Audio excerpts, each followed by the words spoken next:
Hey guys, today we're going to be talking about the importance of minor characters. I'll be sharing some of my favorite characters from 2034, A Cautionary Tale.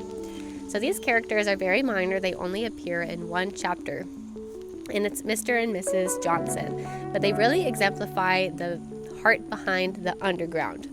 So the underground's namesake comes from the Underground Railroad, and it's really this idea that comes from history when we see people who have been oppressed or who are just fighting against a government that's doing things that are wrong.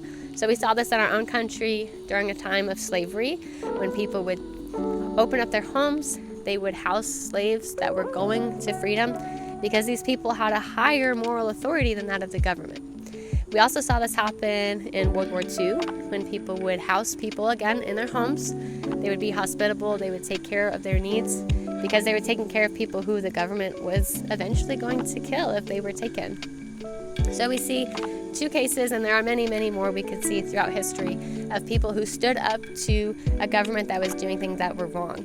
So we see the value and the importance of people having a moral standard, a higher authority that goes above the authority of the government.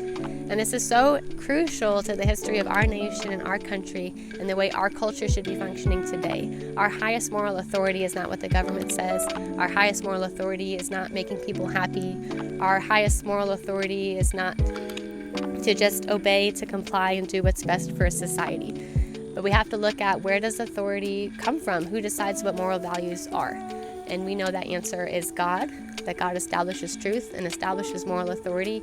And we see that if we really believe that, if we really believe that our moral authority is higher, then we're going to live our lives differently. And that happens in this story with Mr. and Mrs. Johnson, which is why they're such critical characters and why I love them so much in this book.